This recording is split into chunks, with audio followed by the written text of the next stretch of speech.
Right, what's up everybody, Integration here. So this is just a quick one in the morning before my before I go to work.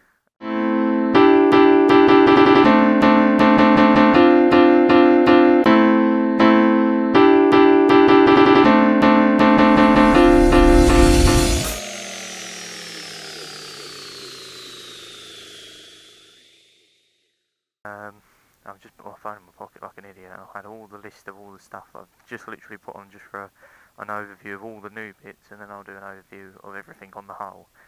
But I mean, I'll try and remember it the best I can. So you've got a set of gold levers, just some Chinese ones from eBay. What I'm going to do, guys, is just give you a rough kind of thing on price, how difficult they are to fit. I mean, most of these stuff are just bolt-on stuff, so it's fairly simple. And yeah, my kind of overall rating of it as such. I went for a cheaper one this time. Usually I kind of go for ones that's got like a little, well, that has actually got it, but it's different there. It doesn't have the hole there. They're like £25 usually, and they don't really seem much different, to be honest. The colour's a little bit different. They're a little bit more kind of like coppery colour, but they don't look so bad now, to be honest, now that they're out in the open. Same again, broken plastic, just some kind of bar ends from, I think, China again. About £10. I've got some Area 22 grips. I had some cheap ones last time. Same again, some Chinese ones. Yeah, these ones are like £20, and realistically, they're not better quality or anything. They're almost identical to the £5 Chinesey ones I had. And they're quite difficult to fit, and you have to kind of modify your kind of throttle tube on the inside to kind of like sand it down so that it fits over, especially that bit there. It's kind of like, it's hard to explain, but you'll know if you've done it before. I mean, the bar ends are simple to fit. Yeah, I mean, just slip straight on.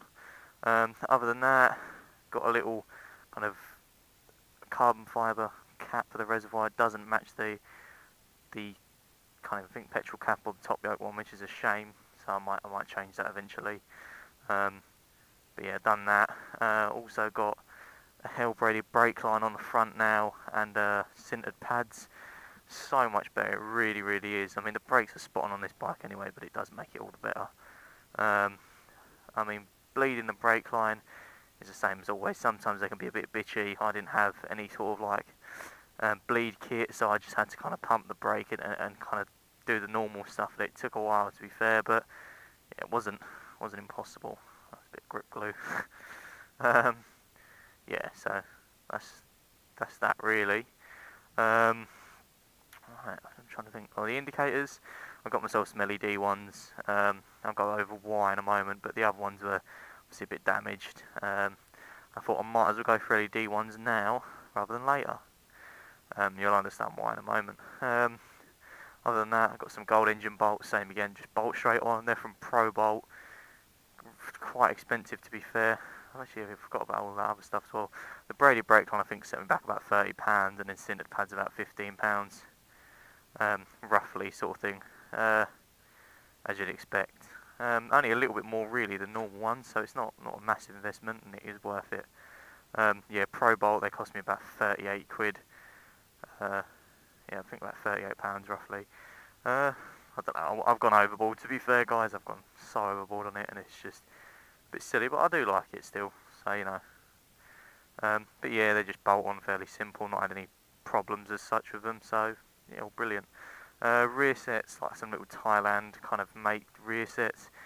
In all honesty, I don't recommend them. All the other things, I mean, like the braided brake lines, and I recommend them because they're just brilliant. I mean, other stuff is just personal preference, but they are such a pain in the arse sometimes. I mean, I had original ones before these ones, that obviously I crashed, damaged and stuff like that, but they're such a pain in the arse if it's your first time using them. You've kind of got to do so many modifications to make them fit and to make them function for more than a month, kind of thing. You've got to modify so much stuff so it doesn't break. For instance, let's go into the other side, the linkage bar, this has been drilled in both places at either end because the rose joints just rip through the aluminium of the bar and it just comes apart, and then you haven't got no ability to shift. I mean, they are a bit ridiculous, to be fair, but I like the hunched up riding position. But yeah, it is a bit stupid on the 125, but I can't go back to the standard ones. They just feel too strange. yeah, I've obviously got the standard can on. My downpipe snapped again. When I crashed, I think I annihilated the pipe where the pipe hit the curb. Like the bottom of the pipe hit the curb, so it weakened the bit of the manifold and it just snapped. So I've got that back on for a while. We'll be getting a new one soon, as always. So the tail light is originally from the CBR 150. I think they're made for, but I mean a little bit of wiring, you can get it to fit. It's a bit difficult, but you know, if you've got a little bit of electrical know-how, you'll be able to do it. So obviously you've got indicator. You should. It's not on for some. Oh, yeah, it is on. It's just a bit. I don't know how well you can see it, but it has got an integrated number plate light. So obviously indicators are integrated in there.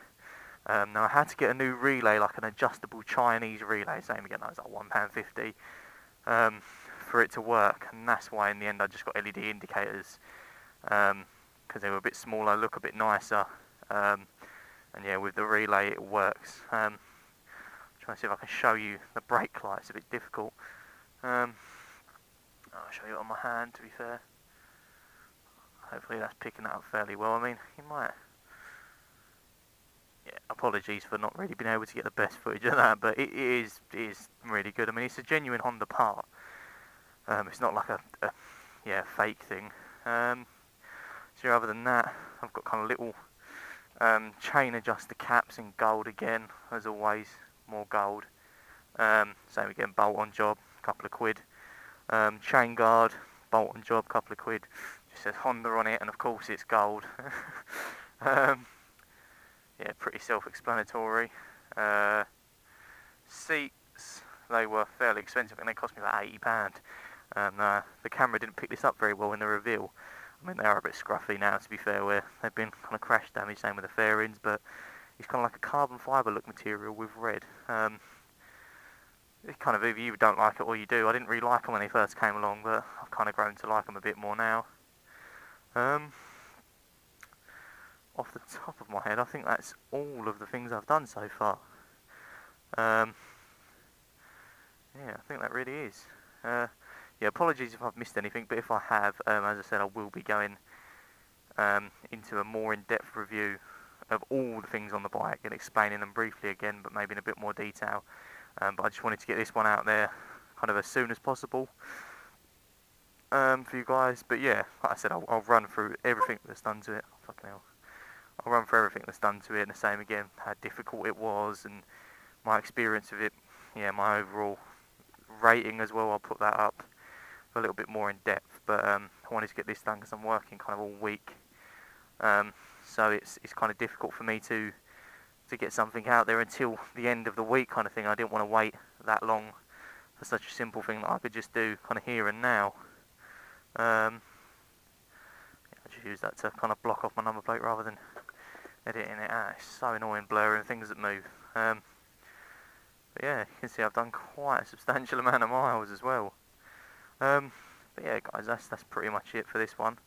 But yeah, as I said, you'll expect more videos from me now. I will be doing. I mean, I've got so many videos to upload. To be fair, all old ones that I couldn't upload because of the new bits. I didn't want to ruin it as such. I mean, I know it wasn't kind of like a massive change in modifications, but in all honesty, there wasn't really much left to do to the bike. I mean, yeah, there's not really much I can do. I've kind of done everything.